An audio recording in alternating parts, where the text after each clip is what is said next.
She was the sister no one wanted at the mating ceremony. The forgettable one. The one men overlooked while they chased her beautiful, perfect sibling. Until she bumps into the Alpha King. "I'll die if I can't marry you," he says. He's the untouchable, devastatingly beautiful ruler every woman in the realm desires. And now, he's obsessed with Daria. There's just one problem. It's only because he's been dosed with a love potion. And worse, everyone thinks she's the one who poisoned him. Now she's trapped at his side, forced into constant proximity with a man who can't stop touching her, claiming her, insisting she's his mate. She has to clear her name, find the real culprit, and resist falling for a king who is determined to make her fall for him. Because his love isn't real, is it? Chapter 1. Being invisible wasn't difficult, not when standing next to Alina, who currently sparkled like a sun-blessed jewel in the center of the ballroom, everything a proper lady should be. Graceful, beautiful, interested in matrimony. Daria was none of those things, and it was wonderful. She'd claimed a chair in the corner, strategically positioned behind a potted fern, a book sitting hidden in her reticule. 3 more hours until she could escape this nightmare and return to managing the household accounts and ensuring her family didn't starve. This nightmare being the king's mating ceremony, the highlight of the social season. All the eligible nobility gathered in the Alpha King's grand ballroom, dressed in their finest, hoping to find their mate, or at least a politically advantageous match. If a pair bonded during the evening, tradition held that the Alpha King himself would bless the union before witnesses. Except the Alpha King was nowhere to be seen, and people were starting to notice. Whispers rippled through the crowd. Daria wondered if this meant she'd be stuck here longer than anticipated. She reached for her reticule. "Lady Daria?" a voice said behind her. She froze. The suitor who'd been dancing with Alina now stood before her looking hopeful. "Lord," Daria trailed off, not remembering his name. "Callister," he said. "I was hoping to speak with you about your sister." "Of course you were," Daria thought. "I'd like your permission to court her," Lord Callister went on. Daria glanced past him to where Alina stood, a pretty blush on her cheeks. She gave a tiny, hopeful nod. "No," Daria shrugged. His smile faltered. "I beg your pardon?" "No," Daria repeated. "You may not court my sister." "But," Lord Callister glanced back at Alina, confused. "I was under the impression—" "Her heart is already taken," Daria interrupted smoothly. "She assured me not an hour ago that it wasn't," he said, bewildered. "She's too polite to say so directly," Daria lied. She stood, brushing past him before he could sputter another protest. Pretty Lord Callister, with his empty pockets and his charming smile, could find another heiress to rescue his failing estate. Alina deserved better. Their father had abandoned them for his fated mate when Daria was 15. Leaving behind 3 women and a mountain of debt. She wouldn't let Alina marry someone with no prospects, only to be left penniless when he found something better. If Alina insisted on marrying, it would be to someone who could offer actual security. "Lady Daria, wait," Lord Callister called after her. She didn't wait. The retiring room suddenly seemed like an excellent destination. She wove through the crowd and stopped at a massive guard blocking the archway. Bald, scarred, built like a mountain that had decided to take human form and glower at people for entertainment. "I need to pass," Daria said. "No one leaves," the guard replied. "Are you saying you're keeping us locked in this ballroom?" she asked. The guard grunted. "That's not an answer," Daria insisted. Behind her, Lord Callister's voice rose above the music. "Lady Daria, please, if I could just—" The guard bared his teeth in what might have been a smile or a threat. "Impressive," Daria said, voice dripping with sarcasm. Lord Callister yelped. "I'm not leaving the building," Daria said. "I'm retiring to the retiring room. Unless you'd prefer I handle my personal needs right here in the ballroom?" The guard stared. Daria stared back. Did not blink. Finally, barely perceptible, he nodded. "5 minutes. I'm escorting you." how chivalrous, Daria muttered. He led her down a corridor lit by sconces casting dancing shadows on marble walls. They'd barely made it halfway when another guard appeared, breathless. "Galen, the king," the guard panted. Galen turned.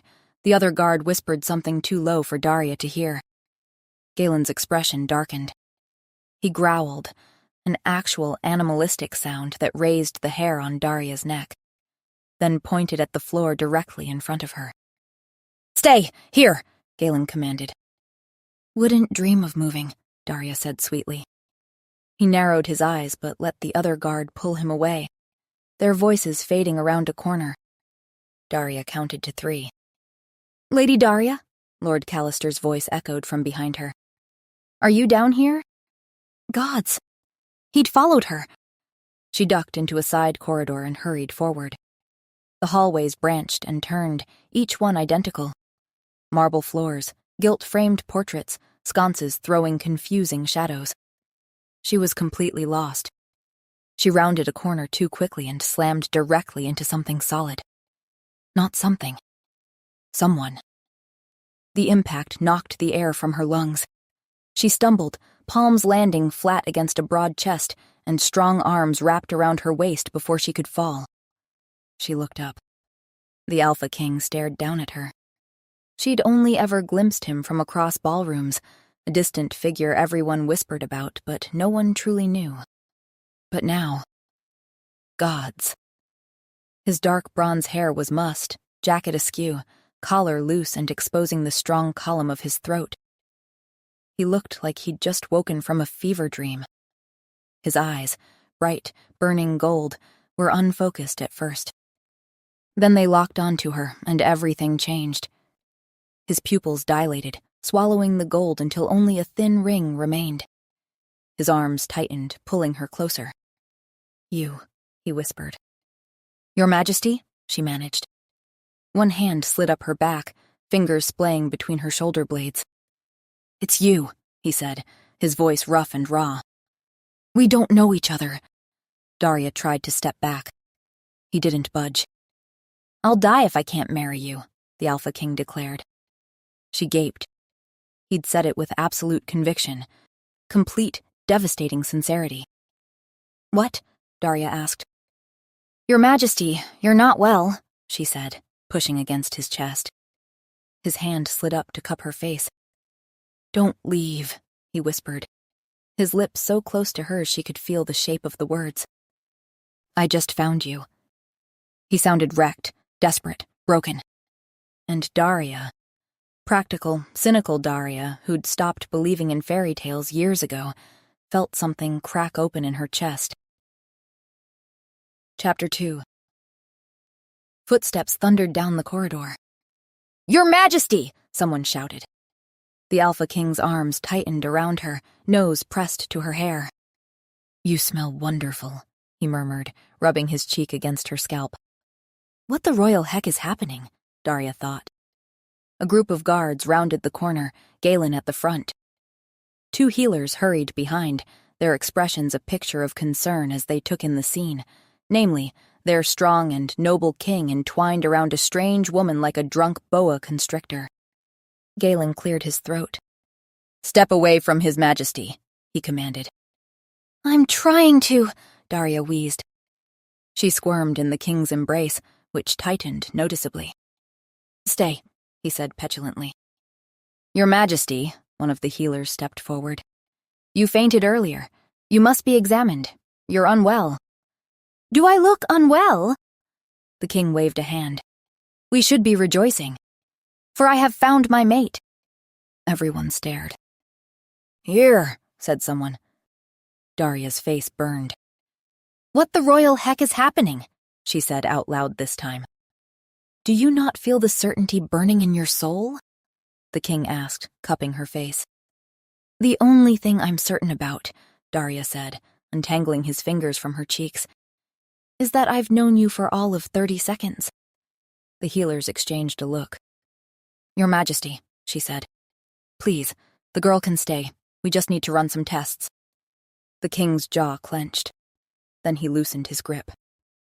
"Don't leave me," he murmured, looking at Daria with big gold eyes. It wasn't a command. It was a plea. Despite the ridiculousness of the situation, that touched her. Fine, she sighed. The healers moved in swiftly, one placing her hands on the king's temples while the younger man checked his pulse. All the while, he kept his gaze fixed on Daria. A strange, euphoric smile painted on his handsome features. Elevated heart rate, the male healer murmured. You can say that again, Daria muttered. His scent, the woman added. There's something off about it, underneath the usual markers. What does that mean? Galen demanded. The younger healer leaned in, inhaled. Bloodroot, he said, and moon petal, a love potion. It seems someone has administered a powerful love potion to His Royal Highness, the older healer said, turning to Daria. The shift in the room was immediate. Daria's stomach dropped as all eyes settled accusingly on her. Guards straightened, hands drifting toward weapons. Even the air seemed to thicken. Well, it wasn't me, she said, hating how defensive she sounded. You were alone with him, Galen said flatly. For 30 seconds, Daria protested. We literally barged into each other round the corner. Convenient, one of the other guards muttered. Are you accusing me of causing this? She gestured at the king, who was currently reaching for her as she moved away. We're not making accusations, the older healer said. We're simply stating facts. His Majesty has been dosed with a love potion, and you were found with him. That sounds an awful lot like an accusation, Daria retorted. We'll question her properly in the holding cells. Galen waved 2 guards forward. The king moved. One moment he was beside Daria, gripping her hand. The next, a massive wolf stood in his place, easily the size of a warhorse, lips peeled back to reveal fangs like daggers. Daria gasped. She'd heard about shifters transforming. Everyone had. But books didn't do it justice. The sheer size of him, the raw power radiating from his form, the way his bronze fur caught the torchlight like molten gold. She liked it. Your Majesty, Galen began. The growl that ripped from the wolf's throat made the marble floor vibrate. Every guard took an involuntary step back. Your Majesty. The older healer's voice cut through the tension. None shall harm her, I promise you. The wolf's head rotated toward her, but he held his ground, shoulders hunched. Galen, the healer said. His Majesty believes he's found his mate. Even though it is clearly the effects of the potion, his body is responding as though it is real. If we separate them, he'll get sick, the younger healer finished quietly. He's not actually mated to her, Galen groaned. His body doesn't know that, the older healer replied. The potion has created a false bond. Breaking it abruptly could be dangerous. Wait, what does that mean for me? Daria asked. That you will need to remain by the king until the potion wears off, the healer said, pursing her lips sympathetically. Oh, heck no, Daria backed away. I've got places to be. I'm not babysitting the king. Breaking the perceived bond could kill him, the healer said gravely. You would not want to be accused of regicide. Daria goldfished for a few seconds. Regicide? She gasped. Surely you can't. She turned to the king, who reshifted back to human form. Someone hastily flung a cloak over him. Just the thought of being away from you does feel like death, he declared, making her groan. That's settled, then.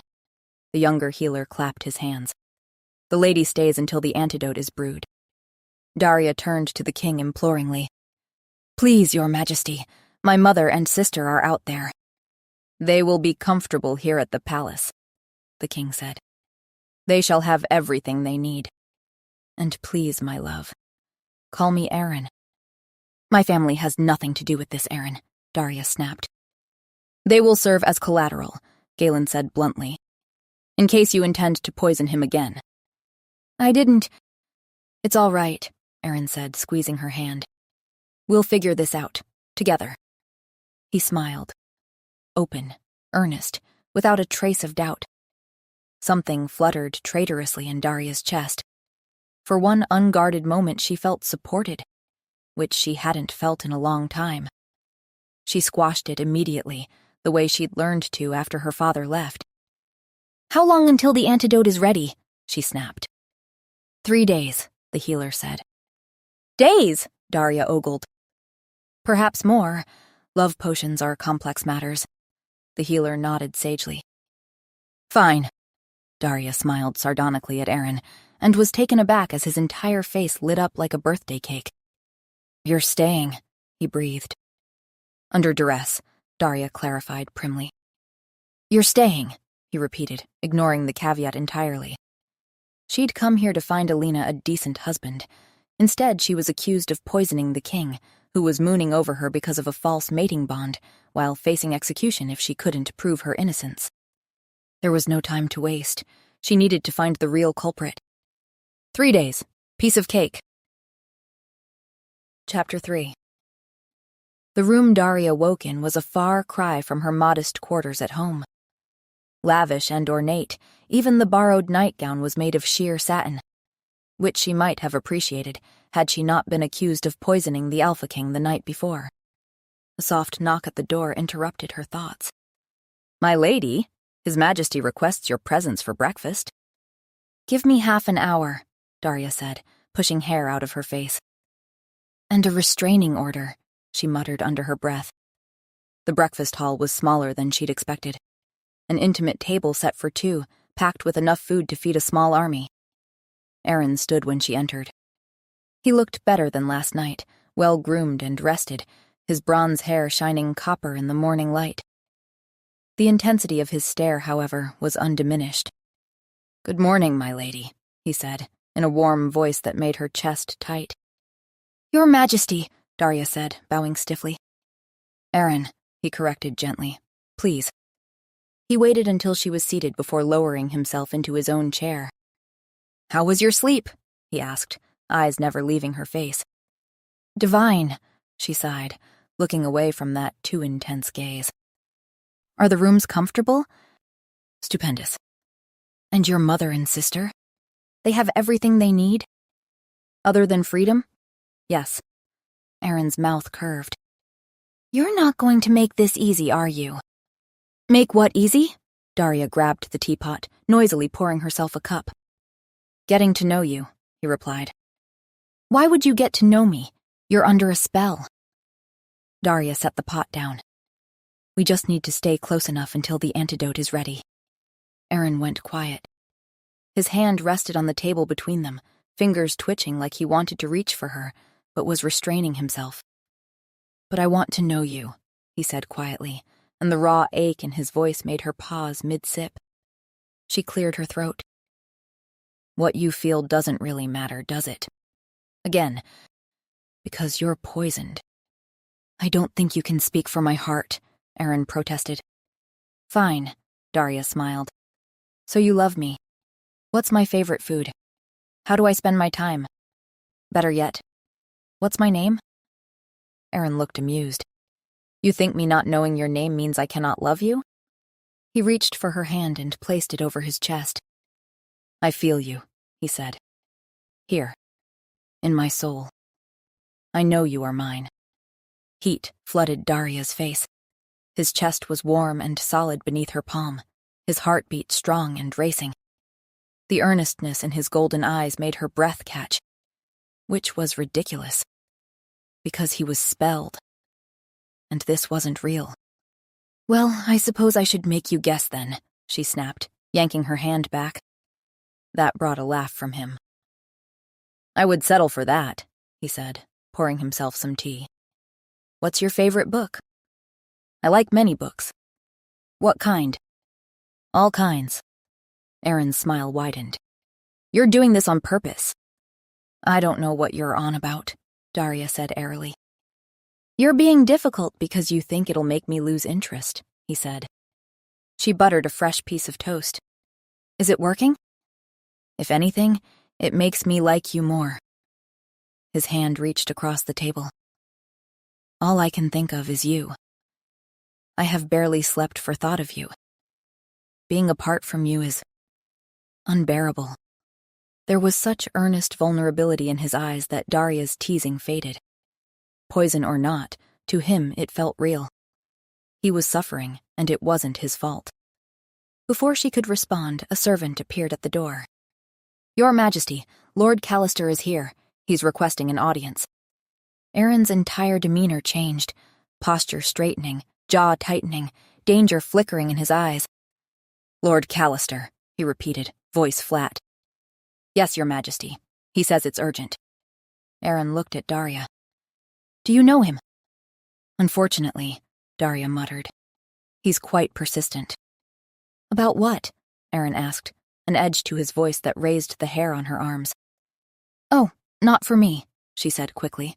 "For Alina, my sister." The tension drained from Aaron's shoulders. "Send him in," he told the servant. Lord Callister entered moments later, looking nervous and determined in equal measure. He bowed deeply. "Your Majesty, thank you for affording me this audience." "Lord Callister," Aaron's tone was cordial. "I'm told you have a request." "Yes, Your Majesty." Callister straightened, then noticed Daria. "Lady Daria, I hope you're well." "Perfectly well," Daria said coolly. "So it's Daria, is it?" Aaron fixed her with an amused twinkle. Daria acknowledged this with her half-eaten toast, slightly annoyed her game had been ruined. "Your request?" Aaron prompted without looking back at Callister. "I wish to formally request permission to court the Lady Alina," Callister said. "Lady Daria's sister.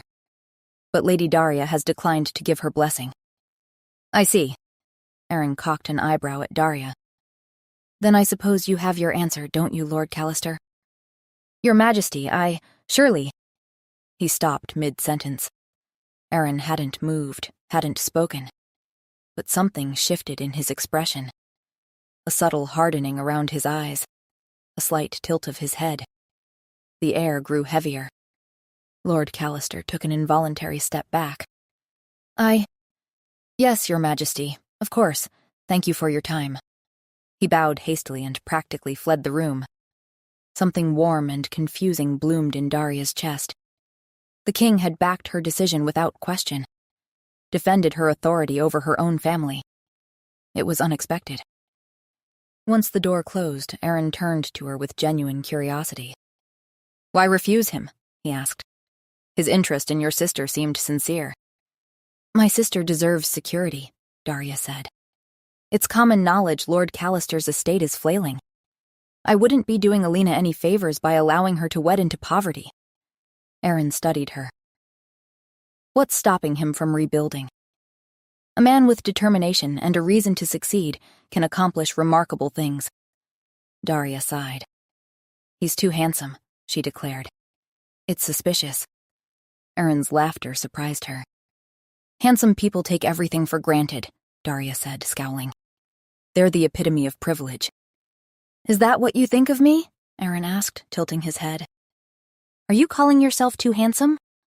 His grin faltered. "You don't think I'm attractive?" The way he said it, like the idea genuinely wounded him, made her want to laugh. "Oh, you're perfect, obviously," Daria said, aiming for sarcasm and failing. "Perfect?" he repeated, delighted. His entire face lit up. Then his expression shifted, something more serious settling over his features. "Someone hurt you," he said quietly. Daria froze. She suddenly remembered her father's perfectly groomed appearance, his easy charm as he'd explained to 15-year-old Daria that he'd found his fated mate. The way he'd smiled as he told them he was leaving. That he had no choice.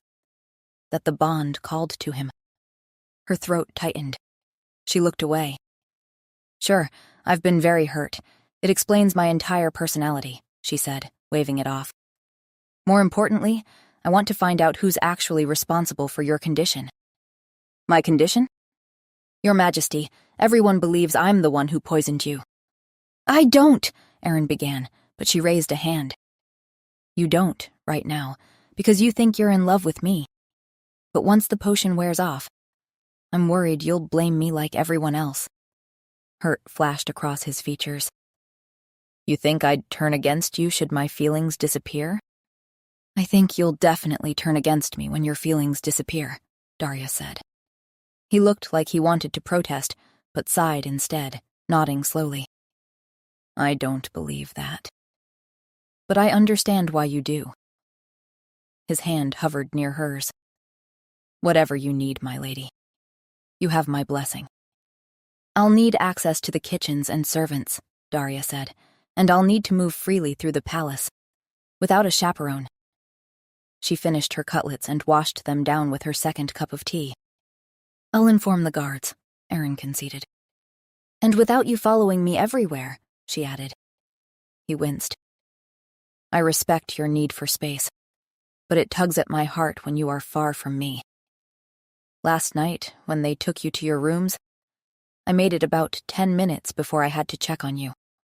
Daria stared. You checked on me? I stood outside your door for an hour, he admitted, color rising in his cheeks. To make sure you were all right, he added hurriedly. Daria closed her eyes. That was pathetic. Pathetically sweet. And, most importantly, not his fault. The potion had made him stand outside her door like a lovesick fool because the separation physically pained him. Someone had done this to him deliberately, made him vulnerable, turned his own instincts against him. What if they struck again? A protective anger flared in Daria's chest. Fine, she said, her voice softer than before. You can come with me, but you stay quiet and let me lead.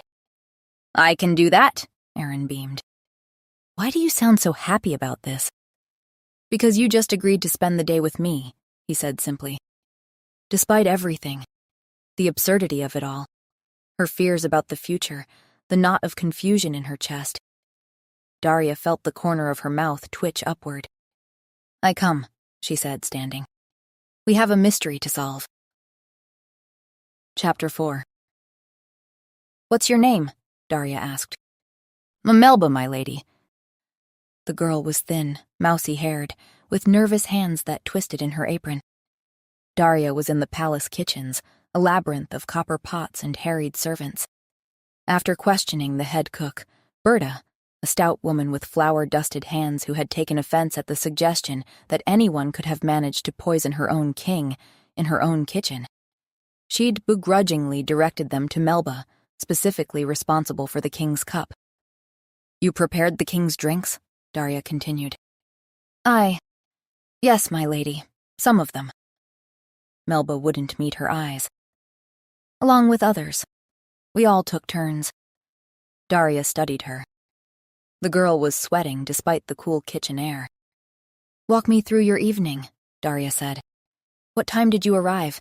What did you prepare? Who did you interact with?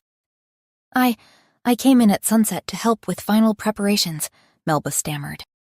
We were making punch, wine service. Did you see anything unusual? Daria interrupted. No, my lady, Melba said. Did anyone ask you to prepare something specific for His Majesty? Melba's hands twisted harder. No, my lady. She was scared. Daria could see it in every tense line of her body. Thank you, Melba, Daria said. That will be all for now. The girl fled. As they left the kitchens, Aaron leaned close. Melba was nervous, he said. Very, Daria agreed. Though whether because she's guilty or because she's being interrogated by the king is another matter entirely. Their next stop was the guard barracks, where they found Galen examining a weapons rack with as much enthusiasm as if he were peeling a bag of onions. I need to ask you about last night, Daria said. Where were you when the king went missing? Perimeter, Galen grunted. See anyone suspicious? She asked. No, came the monosyllabic reply. Anyone near the king before he disappeared? Guards, Galen continued, scribbling on his checklist. Which guards? She asked. He shrugged. Were you aware the king had been dosed with anything? She asked. Not until after, Galen said. Bravo! Daria clapped once, sarcastically. You tripled your word count in one reply. Everyone acts strange at mating ceremonies, Galen replied, sounding honest. Did you see who the king spoke with? Daria asked. No, Galen's eyes flicked to Aaron, then back to Daria. As I said, I was protecting the perimeter, as ordered. By whom? The king. Galen nodded towards Aaron, who coughed. I did tell him to focus on external security. The ballroom itself was considered safe, Aaron said. That was your first mistake, Daria said brightly. Galen grunted agreement. She tried a few more questions, but it was like interrogating a particularly uncooperative boulder. Finally, she gave up. As they left, she said to Aaron, Does he always speak in pig? He doesn't trust easily, Aaron said. Especially not those he suspects of wishing me ill. By afternoon, Daria's head was spinning. She'd interviewed a dozen servants, several guards, and the head of household staff, and had nothing concrete to show for it. They ended up in a private sitting room in the West Wing. Aaron settled into a chair by the window, looking drained, and closed his eyes. All right, Daria said, setting herself up at the desk. Tell me about your evening, from start to finish. Call me Aaron, he said, eyes still closed. And is this an interrogation? What time did you arrive at the ballroom? Daria continued without deigning to reply. Around 7, Aaron sighed. Who greeted you? The master of ceremonies, Lord Harwick, he replied. Did you eat or drink anything immediately upon arrival? A glass of red, Aaron said, frowning as he thought. Did anyone else offer you food or drink directly? Several people. It's tradition to toast the king at these events, he replied. A cup of mead, that was Lady Morven. Or maybe Lady Harding. No, both. And Lord Ashford offered brandy. When did you start feeling strange? She asked. Around 8? Time gets fuzzy, he said, wincing as his hand pressed harder against his temple. Daria looked up from her notes. His face had gone ashen, a thin sheen of sweat beading on his forehead. Are you all right? She asked. Just a headache, he said, trying to smile. Royalty isn't used to being questioned. But the hand at his temple was trembling. His jaw was clenched so tight she could see the muscle jumping. Should I call the healers? She asked. He broke off with a sharp intake of breath before he could answer, then doubled over, a low sound of pain escaping his throat. Daria swept to the door. Get the healers, quickly, she called to a nearby servant who sprinted off. She turned back. Aaron's pain was evident in every contorted line of his face. She reached out instinctively, her hand grasping his shoulder. The change was immediate and shocking. Aaron's body, tense and rigid as a taut bowstring, melted. The trembling stopped. He slumped back into the armchair with a deep, shuddering exhale that sounded almost obscene in its relief. Oh, gods, he breathed, his voice rough and wrecked. What did you do? His eyes opened, and they were clear again. No pain, just wonder and something darker, hungrier. She pulled her hand back as if she'd been burned. Instantly, pain shivered across his face again. Not as severe as before, but enough to make him wince, his hand flying back to his temple. No, please! The word came out desperate, almost a whimper. Breathing deep against it, he nodded to her hand. Touch me again, he begged. And there was nothing regal about it. It was pure need. She hesitated, then slowly placed her hand back on his shoulder. Relief crashed over his features like a wave. His head fell back against the chair, exposing the strong column of his throat, and a sound escaped him, low and satisfied, almost a groan. Are you just doing that on purpose so I touch you? Daria asked suspiciously, trying to ignore the way that sound made heat pool low in her belly. Aaron shook his head, his hand coming up to cover hers. I swear to you that pain was real. His thumb stroked over her knuckle. This is the first time I've felt right since you left my side this morning. That's not normal, Daria said. No, Aaron agreed, smiling blissfully. But I don't care. A healer arrived. The same older woman from the night before. She took one look at them and sighed. I was afraid of this, she said. The potion has created a false mating bond. Your Majesty's body believes Lady Daria is his mate. And when shifters are separated from their mates or denied contact, they sicken. But we aren't actually mates, Daria said, pointing her free finger back and forth between the two of them. His body doesn't know that, the healer explained. To his mind, the bond is real. Proximity helps maintain his health, but touch is more effective. The longer you go without contact, the worse his symptoms will become. Eventually, she trailed off meaningfully. Eventually what? Daria demanded. Eventually, it could kill him. The same way a true shifter would die if forcibly separated from their mate for too long. Daria's blood ran cold. So what do we do? She asked. The healer looked between them. Holding hands would suffice during the day. At night, the healer coughed. Closer proximity would be advisable. What in the gods' sacred names do you mean by closer proximity? Daria asked, with a dangerous smile. Sleeping in the same room, in the same bed. The healer paused, lips pursed and gesturing vaguely with her hands. Close physical contact. Ideally, skin to skin. The image slammed into Daria's mind before she could stop it. Her and Aaron in bed together, his mouth on hers, his weight pressing her into the mattress, his hands sliding up her thighs. I am not doing that, she protested, her voice coming out too high.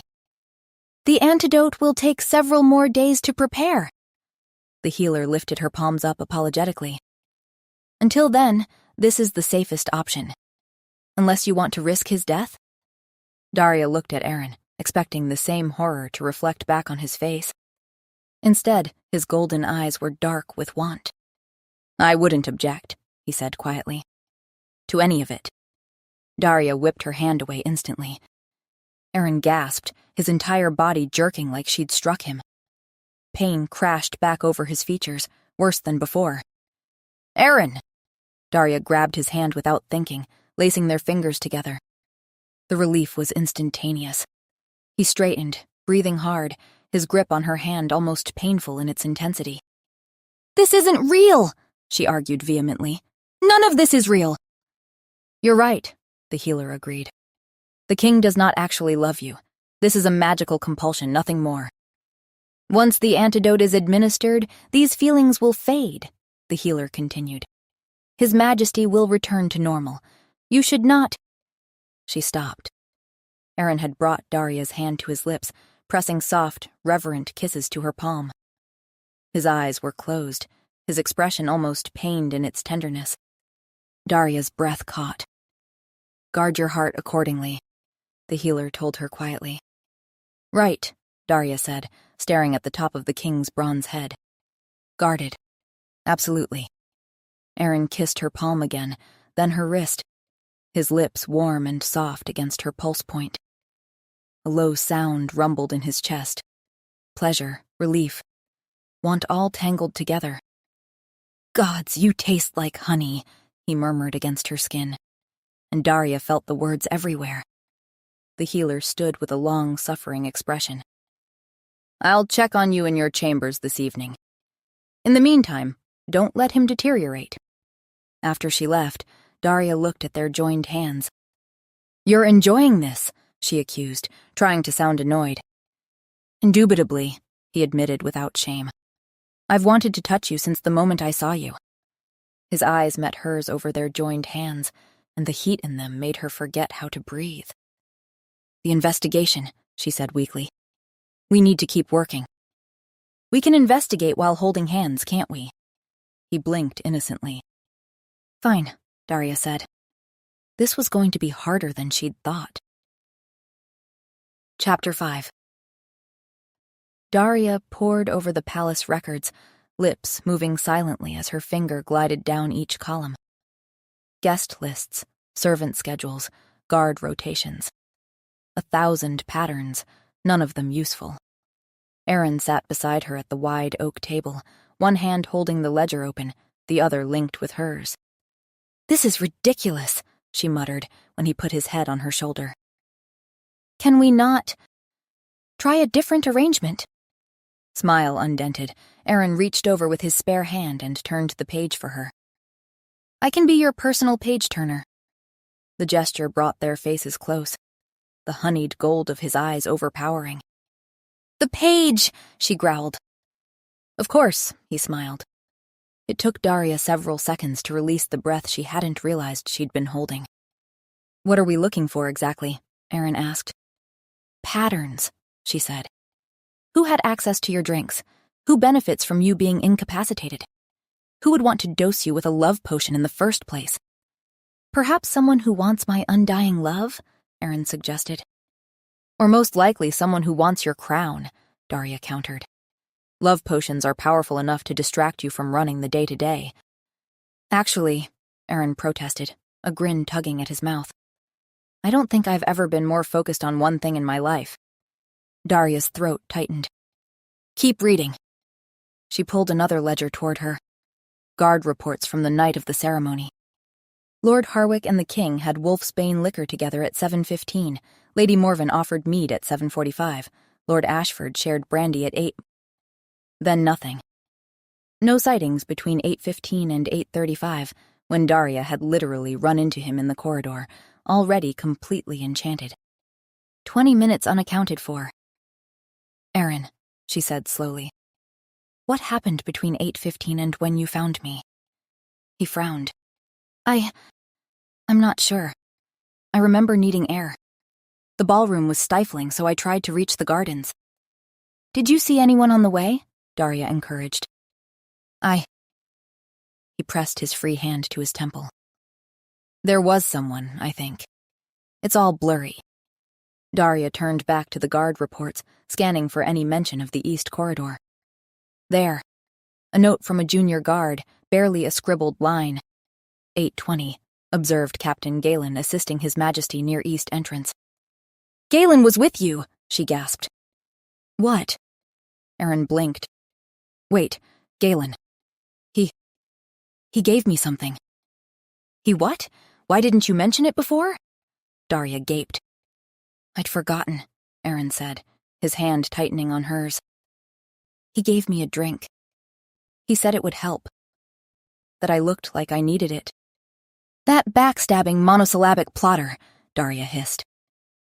Daria, wait. Aaron attempted, but she ignored him. He gave you the potion, Aaron, and he's been acting innocent this whole time, letting everyone think it was me. She stood abruptly, yanking him up with her. We're confronting him. Now. They found Galen in the training yard, overseeing drills. Wooden swords clacking, feet pounding in rhythm. He looked up as they approached. Your Majesty, he said. Lady Daria. I knew it. Daria advanced on him. I knew you were suspicious, accusing me when you gave him the potion. Galen's eyebrows rose fractionally. What? He asked. Don't play dumb with me, she shoved the guard report at him. You gave the king a drink the night of the ceremony, right before he was found enchanted. Galen's jaw tightened as his eyes scanned the report. I didn't, he started. Yes, you did, Daria's voice pitched higher. And you never said a word about it. Not when they found us. Not when they accused me. Not once.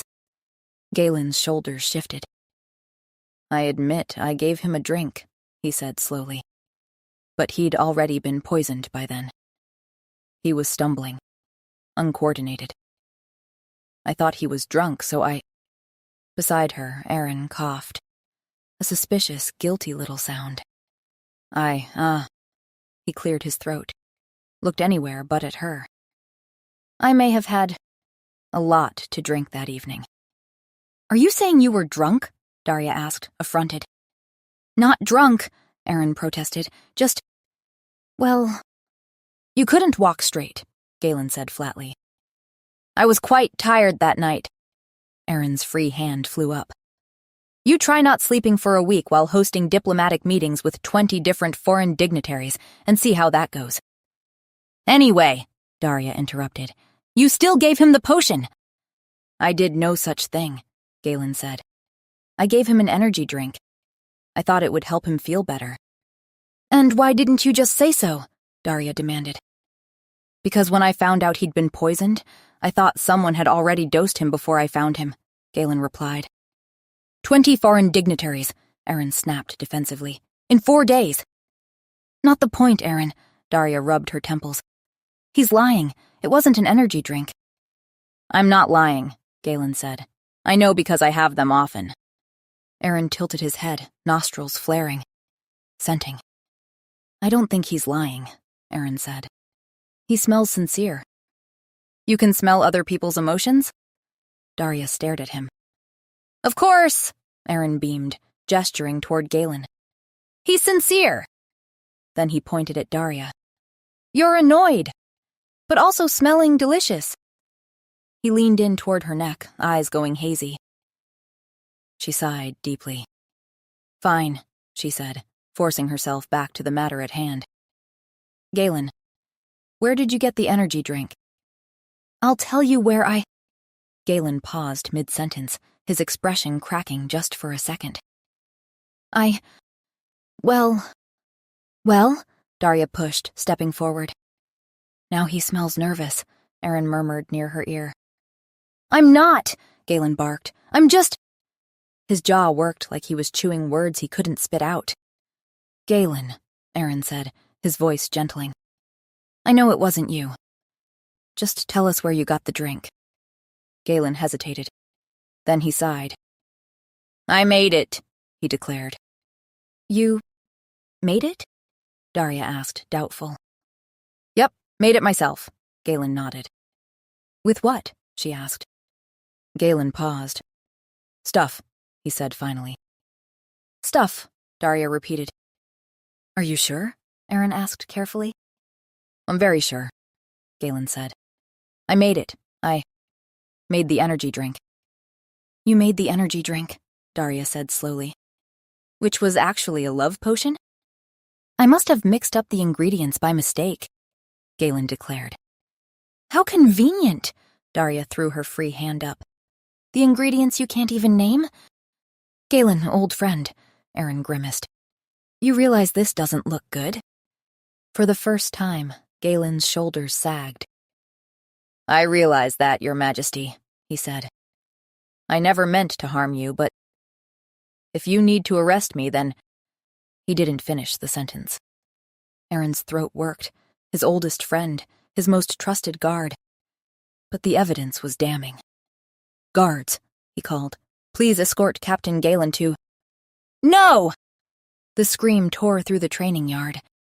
Melba stood in the archway, face pale as milk, streaked with tears. Melba? Galen said, alarm flashing across his face. Melba ran across the yard, skirts tangling, boots kicking up dust. Galen didn't make the potion, she cried. Melba. Galen moved to stop her. I did, Melba shouted, her voice echoing off the stone walls. I made it. I knew it, Daria pointed at her triumphantly. I knew you were suspicious. Literally, you were just accusing Galen, Aaron muttered beside her. Shut up, Daria snapped. It wasn't Melba's fault, Galen interrupted, and everyone stopped to stare at him. Because that was possibly the longest sentence he'd ever spoken at once. She makes energy drinks for me often, Galen continued. She must have mixed up the ingredients by accident. No, I didn't, Melba said sadly. I meant to make that love potion. Silence fell over the training yard like snow. I'm so sorry, Your Majesty, Melba whispered, turning to face Aaron, hands twisting in her apron. Galen. I never meant to hurt anyone. I didn't know what I was thinking. Well, Daria said, glancing at Aaron. I suppose you're not the only girl in this palace who wishes the king would fall for her. Melba looked genuinely startled. What? No. She paused. The potion was meant for Galen. Daria blinked, processed, blinked again. She looked between golden, bronze-haired Aaron and bald, scarred, bulldog-like Galen. You meant it for him? Daria pointed at Galen, then swung her finger to Aaron. Rather than him? Melba looked miffed. I didn't know Galen was going to give it to His Majesty. How would I know that? You expect anyone to believe that? Daria asked incredulously. Then Melba's expression transformed, tears still tracking down her flushed cheeks. but her face gone fierce. "Galen is a strong, honorable man," she said. "He always looks out for people. He works harder than anyone else in this palace. He never asks for anything for himself. He's good, truly good, and kind, even when people don't see it. And he has the most beautiful smile." She stopped, breathless. Everyone gaped. "That was beautiful," Aaron said, sounding genuinely touched. "So let me get this straight," Daria said, looking at Melba. "You're in love with this man. Have been for a long time?" Melba nodded. "And instead of, I don't know, telling him, you drugged him?" "I tried to tell him," Melba cried. "But he's always so focused on work. I thought if I could create an opening, a reason for him to pay me attention." "You thought to manipulate him into loving you," Daria said, unable to keep the hardness from her voice. "That's deceitful, and frankly abusive." Melba crumpled. "I realize that," she whispered. "I'm so sorry, Galen. What I did. It wasn't love. It was insanity," Daria finished firmly. "Assertiveness," Galen said at the exact same time, nodding. "Exactly. Wait, what?" Daria's neck cracked with how fast she turned. "Assertiveness?" she repeated, incredulous. Galen was looking at Melba. "I like a woman who goes after what she wants," he said, and he sounded genuinely interested. "She tried to drug you," Daria screeched. "Because she loves me," Galen replied simply. "She wanted to do something about it. She's a woman of action." "She could have just kissed you." Daria threw her free hand up. "But she went for the option with the surest outcome," Galen said. "That's strategic." Melba was blushing furiously. "So you're not mad?" she asked, barely above a whisper. Galen's smile widened slightly. "No," he said. Daria watched them, something uneasy in her chest. Melba had confessed to save Galen from arrest, thrown herself between him and punishment without a second thought. And Galen had been willing to claim he'd made the potion himself. They weren't even together, and yet they were already willing to sacrifice themselves for one another. "That's," she started. "Romantic?" Aaron offered helpfully. "Definitely not," Daria said automatically. But she felt unsure. She'd convinced herself this kind of thing didn't exist. Her father hadn't loved her enough to stay after all. But this was two people putting each other first. She didn't know what to do with that. "Still," Melba said quietly. "In the process, I've harmed His Majesty." "No harm done," Aaron said breezily. "It's allowed me to find my mate." "We are not mates," Daria said through gritted teeth. "It feels like you are," Aaron replied with a soft smile. "I know I feel at a loss when you're not near, and I—" He paused mid-sentence, winced, his free hand coming up to his temple. "Aaron?" Daria's heart lurched. They hadn't been holding hands, not for a while. They'd let go during the confrontation with Galen. How long had it been? Aaron's face went ashen. Then his eyes rolled back, and then his knees buckled and he collapsed. Chapter 6. "Aaron!" Daria dropped beside him, her hands finding his face.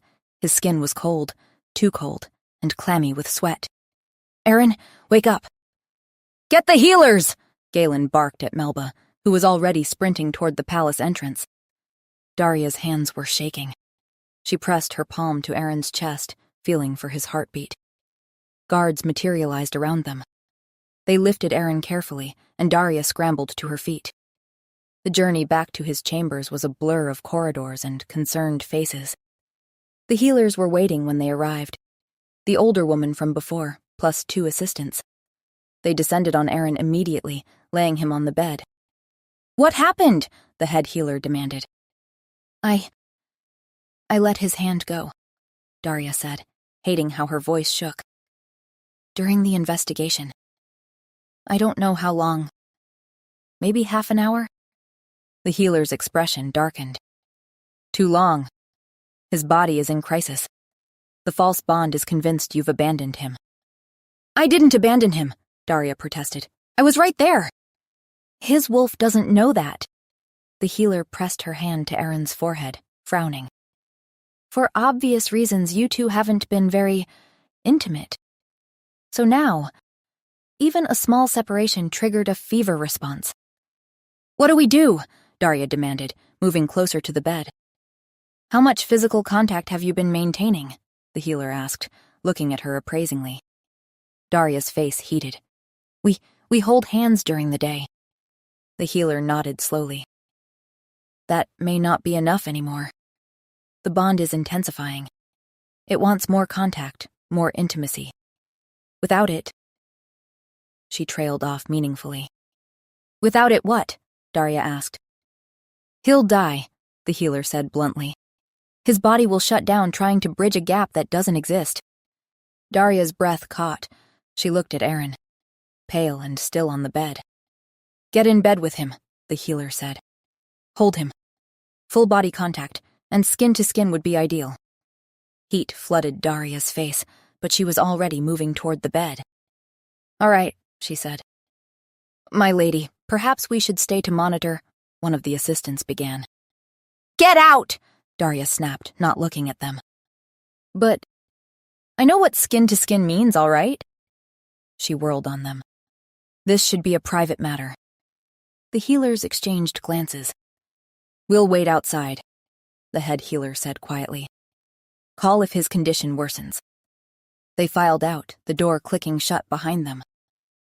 Daria stood beside the bed, looking down at Erin. His chest rose and fell in rapid, shallow breaths, a fine tremor running through him despite the fever. This was for his health, that was all. Just medicine. Her fingers trembled as she reached for the buttons of his shirt, the fabric damp with sweat. She worked carefully, peeling it open to expose his chest. Golden skin, defined muscle, broad shoulders tapering to a narrow waist. She pulled the shirt fully open, then moved to her own clothes. Her dress came off with fumbling fingers, leaving her in just her chemise. She climbed onto the bed and pressed herself against his side, palm flat on his chest, head resting on his shoulder. Wake up, she whispered. Then Erin groaned, low and pained. Erin? She cupped his face with both hands, thumbs stroking his cheekbones. Can you hear me? Please wake up. Another groan, softer. His head turned into her palm, but he remained unconscious. She shifted, throwing her leg fully over his, plastering herself against his side. You're such an idiot, she told him, her voice breaking. Why didn't you tell me you were getting worse? Why didn't you... She stopped herself. Because he had told her. All those little comments about missing her when they were apart, about needing to see her, about how it hurt when she wasn't near. She'd thought it was the potion talking. She'd been so focused on the investigation, and he'd been suffering.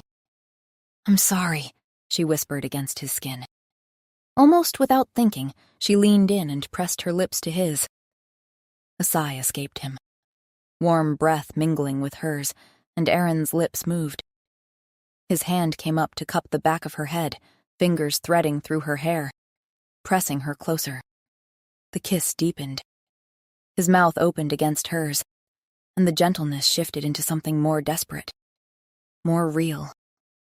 Daria pulled back slightly, her heart hammering.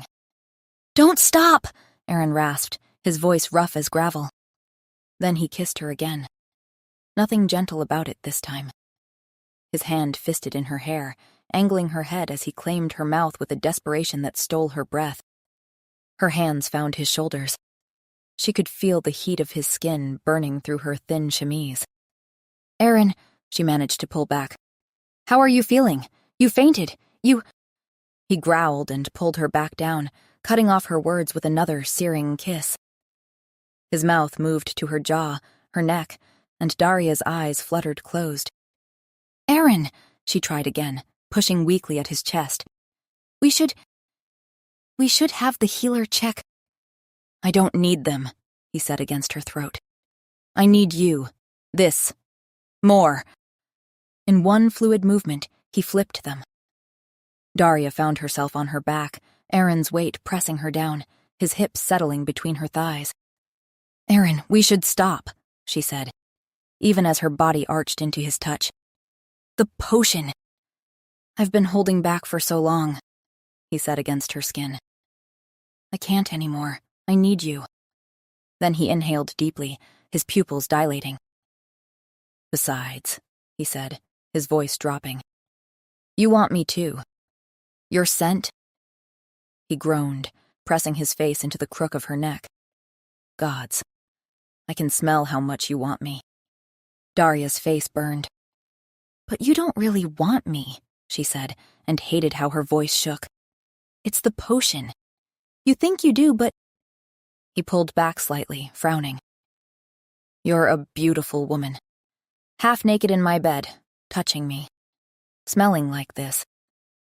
His thumb stroked her cheek. "Of course I want you."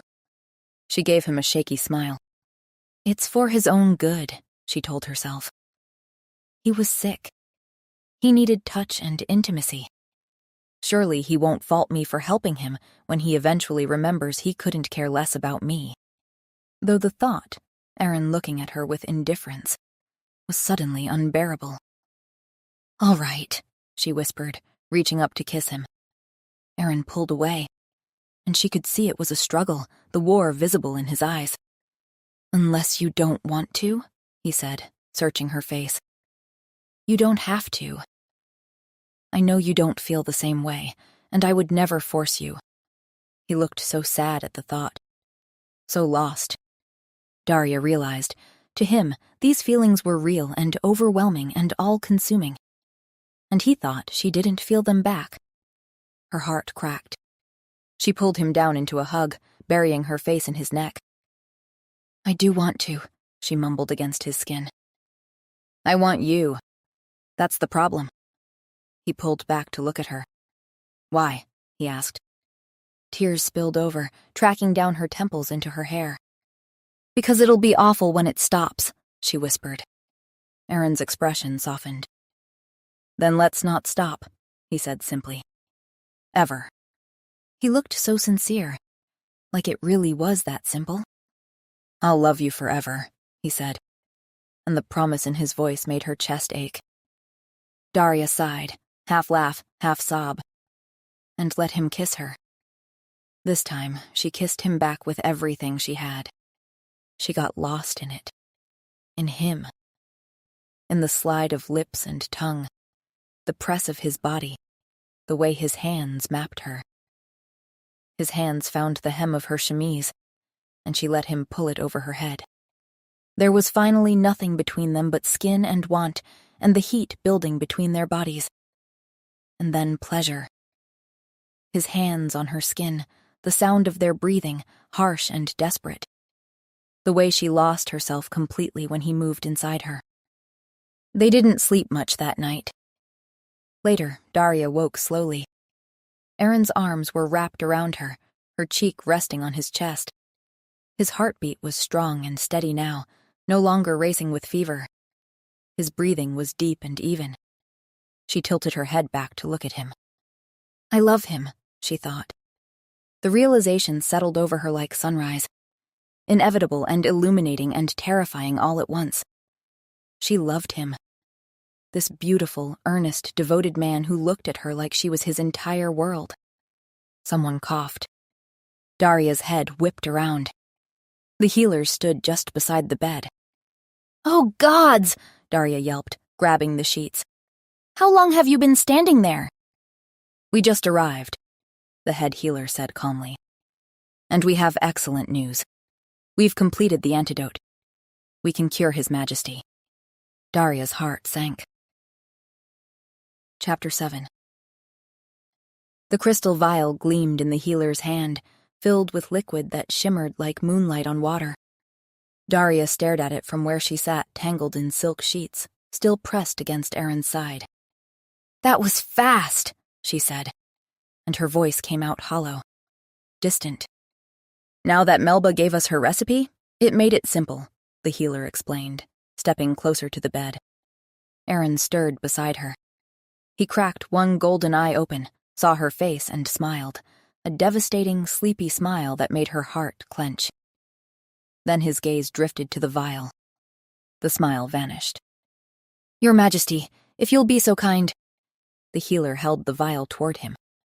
"No," Aaron said plainly, and buried his face in Daria's hair, inhaling deeply. "I beg your pardon?" "I said no." His voice was muffled against her neck. "Now leave us." The healers looked at each other uncertainly. "Your Majesty, you're under the influence of a love potion," one of the younger healers began. "And I've never been happier," Aaron interrupted without opening his eyes. "Why would I put an end to it?" The head healer looked at Daria helplessly. Daria forced herself to speak past the lump in her throat. "Aaron, you have to take it." He turned to her, looking betrayed. "I don't have to do anything." His voice rose, petulant. "I am the king." Despite everything, Daria felt a small smile tug at her lips. She reached up, cupping his face. "Yes, you do," she said softly, and pulled her hand free from his grip. "This isn't real. You think you love me? That we should spend our lives together. But it's not your choice." She watched the words hit him, startled, then hurt.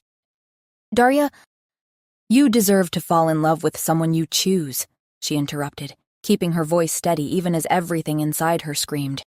"Not because magic forced you to." Aaron shook his head, sitting up fully, reaching for her with both hands. "I do want you," he said, earnest and almost desperate. "Why do you keep saying these things?" "You don't even know me," Daria said, and her voice cracked. She stopped. Because she was being a hypocrite, wasn't she? She'd fallen completely, irrevocably in love with this man in less than a week. Tears spilled over, hot and fast.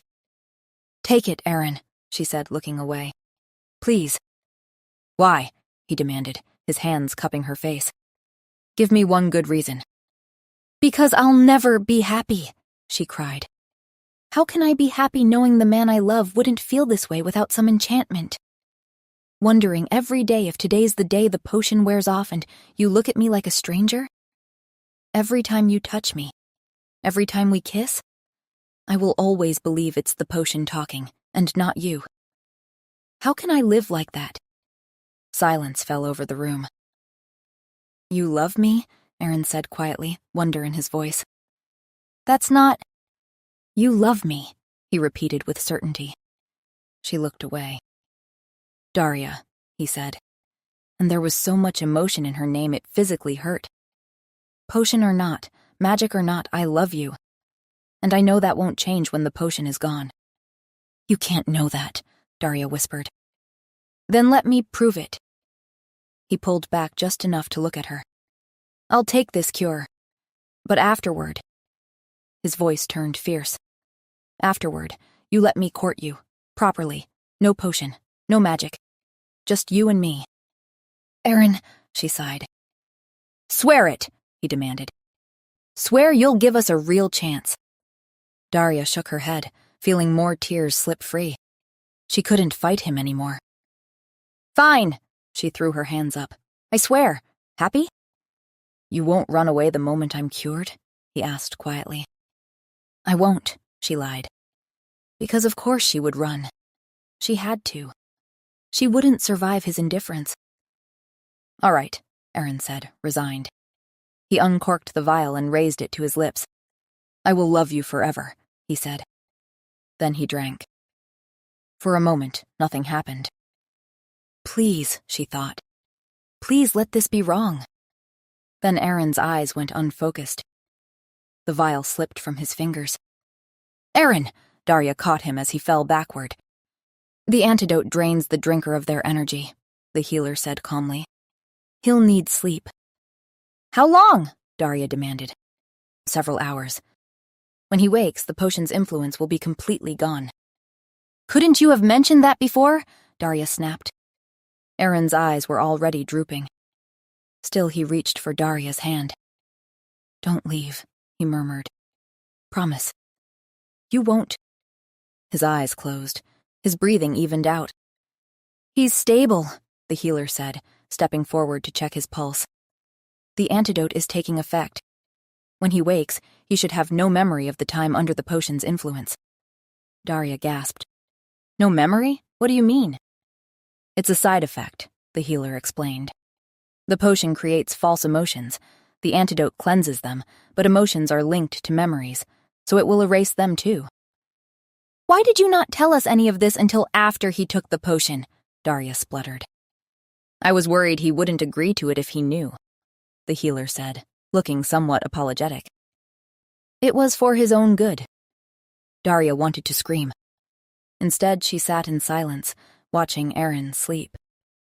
His face was peaceful, relaxed. She reached out, brushing a strand of bronze hair from his forehead. Finally, when she couldn't bear it anymore, she leaned down and pressed a soft kiss to his forehead. Goodbye, Aaron, she whispered. She left. The next morning, a servant arrived at the modest townhouse where Daria's family had been staying. Daria had spent the night staring at the ceiling, unable to sleep. His Majesty has awakened, the young woman said when Daria opened the door. How is he? Daria asked, and hated how desperate she sounded. Quite well, my lady. The servant smiled.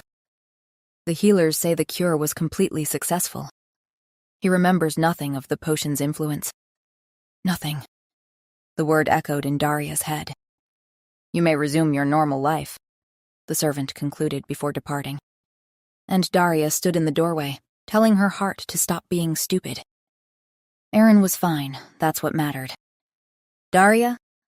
She turned to find Alina in the doorway to the sitting room, still in her nightgown, her blonde hair mussed from sleep. What's happening? We're going home, Daria said, forcing brightness into her voice. Pack your things.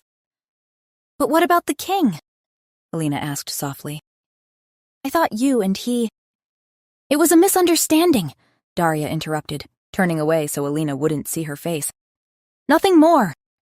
Silence. When Daria glanced back, Alina was looking at her with such sadness and understanding that it made her chest ache.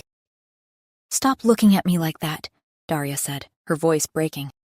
I'm fine. And then she wasn't. The tears came. Great, heaving sobs she couldn't control. Her knees buckled, and suddenly Alina was there, catching her. I'm fine, Daria sobbed into her sister's shoulder. Shh, Alina whispered. I know. And Daria cried. Chapter 8. 1 month later. The only time Daria felt anything close to peace was when she was riding. The horse had been a gift from Lord Callister the day he and Alina had gotten engaged, with Daria's blessing. She'd realized that it wasn't because she and their mother were unhappy in love that Alina should be too. Galen and Melba had married 2 weeks ago. Daria had heard about it through palace gossip that filtered down to the townhouses. Not every love story ended badly, just Daria's. But at least she had a horse now, and she loved that horse. She guided it through the forest path, letting the rhythm of hoofbeats and the whisper of wind through leaves wash over her. Out here, she didn't have to think. A deer burst from the underbrush ahead, white tail flashing as it bounded away through the trees. Daria pulled up, watching it disappear into the deeper woods. The sound of baying hounds echoed in the distance. A hunt. She was about to turn the mare around when she heard hoofbeats approaching fast. I'm afraid you're much too late, Daria called out without turning. Your prey's long gone by now. Well, that's a shame, came a voice behind her, warm and familiar in a way that made her stomach drop. For me, that is. Not for the deer, obviously. Daria's hands tightened on the reins. Her entire body went rigid. No. You wouldn't mind telling me which direction it went? The voice was closer now. She could hear his horse moving through the bracken, coming up beside her. Daria kept her eyes fixed straight ahead, heart pounding so hard it hurt. That way, I think, she said, jerking her chin toward the deeper woods. Then she turned the mare sharply away, back toward the main path. But the rider deliberately stepped into her path, blocking hers, forcing her to still, forcing her to look. Daria met Aaron's eyes for the first time in a month. He looked every inch the king, regal and composed astride a magnificent black stallion dressed in fine hunting leathers. His bronze hair was windswept, his golden eyes bright with the thrill of the chase. Daria remembered those eyes looking down at her in bed. Remembered him kissing her knuckles one by one. She hated how much it hurt to look at him. "Well," she said, her voice steadier than she felt. "Good luck." She moved to guide the mare around him. "Wait," Aaron called. Daria's hands trembled on the reins. "Please," she heard him say, and the word was so gentle it made her chest ache. She stopped the mare but didn't look back. "Do I know you?" Aaron asked, uncertainty in his voice. The question broke something in Daria's chest. She closed her eyes briefly. "No," she said. Then she urged the mare forward. "Wait!" Aaron called again, but Daria was already moving. Tears blurred her vision as she guided the horse into a faster pace. This was precisely why she'd been keeping away from court, because she couldn't bear to see that look of polite indifference. Though perhaps this was even worse, because there had been something in his expression, an echo of recognition, and for one foolish second it had given her hope. "Wait, please come back!" The shout made her glance over her shoulder. Aaron was riding after her. Daria gaped, then whipped back around and kicked the mare into a gallop. She couldn't do this, seeing him hurt too much. "Miss!" she heard him cry out. "Go away!" Daria called back, urging the mare faster. But as she fled, a memory surfaced. Aaron in bed, holding that crystal vial, looking at her with desperate intensity. "Promise me you'll let me court you." She shook her head, trying to dislodge the image. "Promise me you won't run." "Darn it," she muttered, and pulled the mare to a stop. Her heart hammered as she waited, hands shaking on the reins. "You're a very good rider," Aaron said, breathless and almost exhilarated. "Thank you," Daria said stiffly, still not turning around. "You're not." She heard him snort with surprise, then laugh. "I usually shift when I want to move quickly," he said. "Well, perhaps you should have—" Daria turned and the words died in her throat. Aaron stood beside her horse, completely, gloriously naked.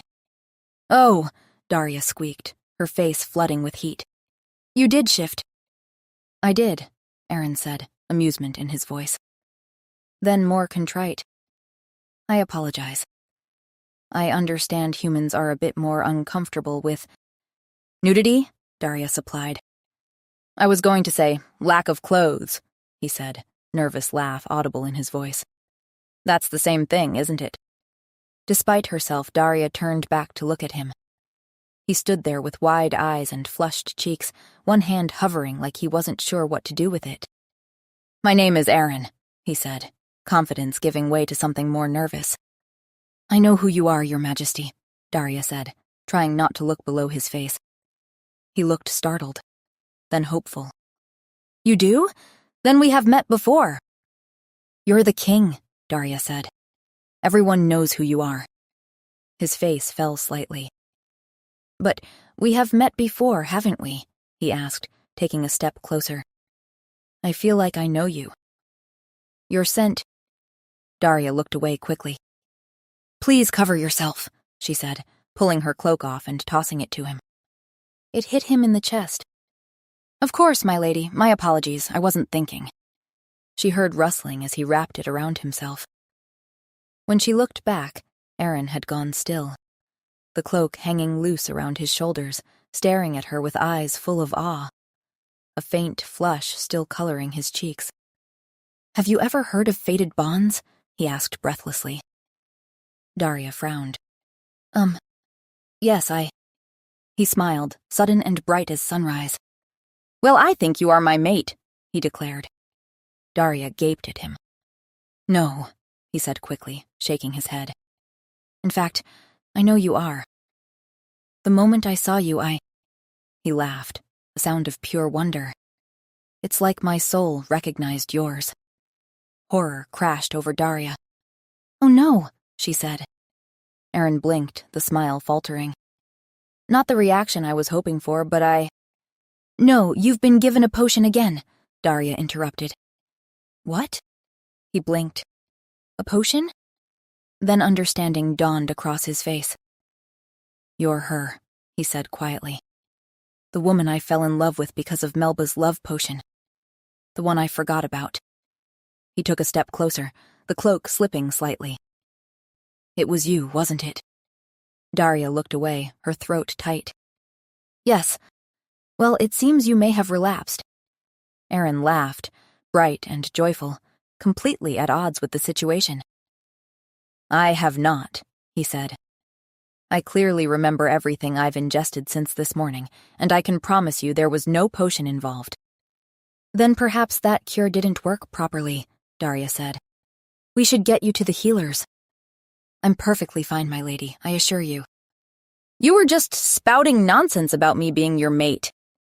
It wasn't nonsense, Aaron protested, almost indignant. You are my mate. Daria groaned, déjà vu washing over her. You don't even know my name. Aaron paused, considered, then smiled, soft and hopeful.